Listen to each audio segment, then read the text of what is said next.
What's up, guys? We are talking about one of the coolest stories that I have heard for quite some time in the motocross and supercross world, and that is the possibility. Now, it is just a rumor at this point, but the possibility that Eli Tomac is going to sign for Ducati for 2026 and theoretically beyond. He has talked about and has kind of given a couple of hints that he might not, in fact, be retiring at the end of 2026. He loves it. He's still got the speed. He's making money. Why would he stop? I am a Eli Tomac super fan. I am not going to make any bones about it. I am rooting for him. And although I did talk about, me being conflicted as to whether he should continue racing, if he wants to continue racing, I'm here for it. I am going to be cheering for him. Now, this is going to be in 2026. It's not going to affect the motocross series, but there is just a really sort of exciting carrot dangling, and that carrot is the possibility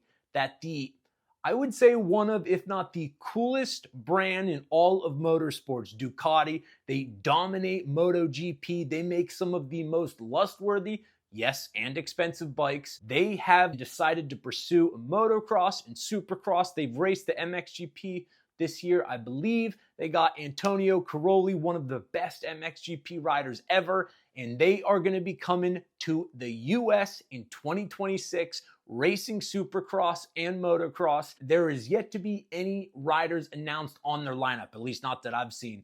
And the rumors are already circulating that with Star Racing having a big roster, there's quite a few riders on that team, and it is a definite possibility that while Eli could remain there, it's certainly that is a potential scenario. It's also a possibility and something that I would be really excited for, to see him leave Yamaha and go to Ducati. Now, I'm going to talk about why this is awesome, a couple of the reasons why I would be just so excited if this does end up happening. Honestly, the first one is I just like change. I like when there's not necessarily drama, but when there's something new to look forward to, a new dynamic. I've already talked about as many races as there are in Supercross. That's one of the reasons I'm getting so excited for motocross, and I can't imagine what would get me more excited, and I imagine many of you, than to, anticipate all winter long waiting for A1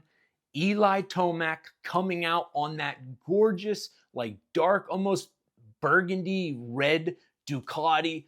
I mean, what an entrance, not only for Ducati, but Eli Tomac. It would be just so exciting. There would be so many fun and interesting sort of storylines. A brand as big and prestigious as Ducati coming into the top level of racing. They have high expectations. The probability that could they get a Premier Class 450 Supercross win their first year?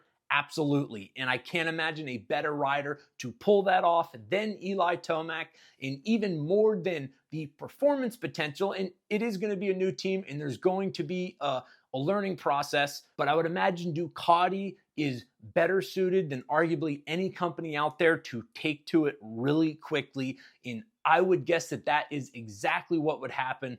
But even beyond that, it's just the excitement of seeing new riders, or not new riders, riders on a different team, a different bike. They would probably get different faces in the pits, and just, I would love if they did like a in-depth documentary series race by race, because what would be more exciting and interesting than that? Yeah, I love the heritage of Honda and Yamaha and Suzuki, but it's always fun seeing fresh faces. It introduces kind of new questions. How quickly do they figure it out? And it would just be exciting. I would love it. And then the other reason is I believe this would be a really effective way for Eli to sort of pivot into eventual retirement in terms of working at Ducati. One of the reasons that they would hire him is not only his racing ability, but let's say after a couple of years, he does end up hanging it up, quite likely. I would assume that he would be probably welcomed with open arms as a test rider,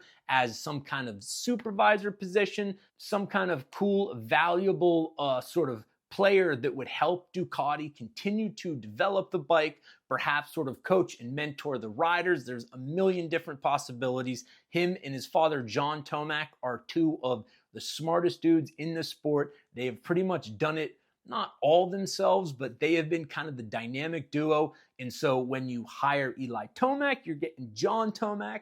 And for Ducati, I'm sure they would be looking at it like, not only does he have the race speed and the potential here and now, but when he does sort of perhaps move away from racing, and whether it comes abruptly or sort of slowly, it would set up beautifully for Eli to work at Ducati on the race team or even the company, like test rider, developing new products, mentoring. There's a million different scenarios or ways that he could sort of bring value to Ducati. He's one of the biggest names. Fans love him.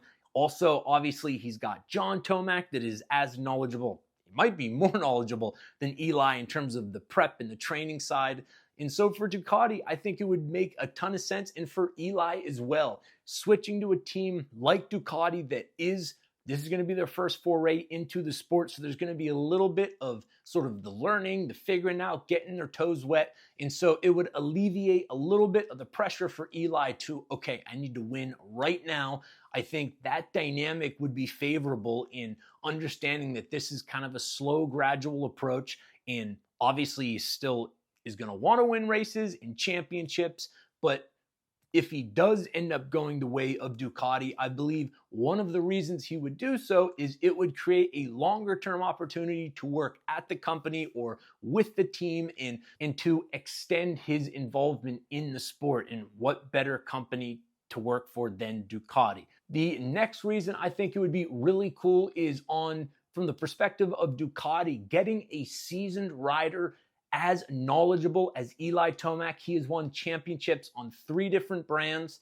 Yeah, he's won championships on 3 different brands. Not something very many riders have done. Oftentimes, a rider might find success on one brand and then they switch and they struggle. We've seen that numerous times. So to have somebody that has the riding ability, but also the sort of skill set and understanding to switch to a different team, different people, different mechanics, to communicate effectively, get the bike where he needs it. He even talked about one of the reasons he left Kawasaki is they were overly restrictive in not allowing him to pursue things on the bike in terms of changes enough, and he just felt he was kind of constrained by that. That's one of the reasons he went to Star Racing Yamaha.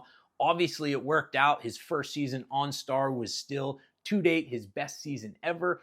Clearly, the dude knows what he's talking about, how to get the bike to where it needs to be. John Tomac also. And so for Ducati, when you hire a veteran like Eli, not only a veteran, one of the greatest of all time, you're getting such a wealth of knowledge and understanding, and that is invaluable. And it allows Ducati to go, okay, we got that person there and what they're bringing and how valuable it is. And then it would allow them to get a younger rider that is still in their development phase. Somebody like Hayden Deegan, I'm not saying he is going there or whoever it is, but somebody that is probably not as knowledgeable about the sport, the bike setup, the X's and O's, far younger, far less experience. And so you get that kind of dynamic of the older, more mature rider that has been there and done that.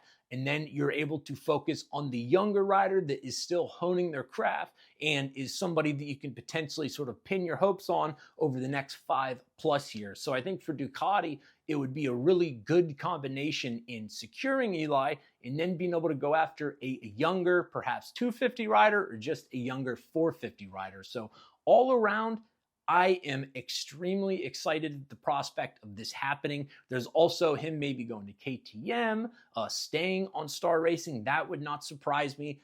Any bike manufacturer would want Eli Tomac. He is a fan favorite. People just love him. His father, John Tomac, when he was racing mountain bikes, was equally as popular as Eli is. And so everybody is going to want him. He's probably not going to be getting his sort of high watermark payday that he was a couple of years ago, because it's been said that he actually took a slight pay cut going to Star, but he's still a big money rider. And if Star Racing just has too many people on the roster, then obviously he's going to be moving on, and Ducati would be awesome. It's really fun seeing different things happen, I guess not different riders, but a new manufacturer, a new bike, How would Eli adapt to it? How quickly would he find success? How good is the bike? Apparently, the Ducati, they have some really cool and unique engine designs that they have patents on. And so I would imagine that in short order, they would have one of the best bikes, if not the best. That would likely take some time. I'm not super familiar with sort of the road racing end of the spectrum, but what I have heard is that the Ducati engine, and they got quite a few different proprietary designs that are unique to them, that they have patents on. I believe they have incorporated that into the motocross platform, the MX platform. And so I can't imagine that the Ducati would not allow Eli to win races, theoretically win championships. But even more than that, just the excitement of it is enough to sell me. So I want to hear what you guys think. What do you feel is the probability that Eli goes for Ducati? How much would it be for? Is he still getting $1 million a year? Is he getting more? I'm pretty sure Jet Lawrence is the highest paid rider right now. He's probably making like $5 million a year from Honda. If I had to guess Eli, it's maybe $1 million a year, maybe a little bit more. If he only races Supercross, then obviously that's going to lower your earning potential because you're racing essentially half of the races. But it's going to be an exciting offseason. There's a ton of racers whose contracts are up. Lots of exciting possibilities. And so I'm sure Eli's not going to be the only signing. He's going to be one of probably 2 or 3 or even more riders. But let's hope we can see him roll up to A1 in that beautiful TLD Ducati. We saw the semi, the bike, that color. He's got Monster. He's already sponsored by Monster. So that's also an easy Ducati is the factory team is sponsored by Monster. So it makes a lot of sense in many different ways, but let me know what you guys think. Are you as excited about it as I am? Motocross is still, 1 or 2 months away. We got a couple races left in Supercross. The sort of heat is coming down between Cooper and Chase, but I'm frothing for outdoors, and it's going to be exciting to see Eli finally line back up, win some races, and hopefully get the title. So let me know what you guys think. Leave a comment, and hope you enjoyed the video.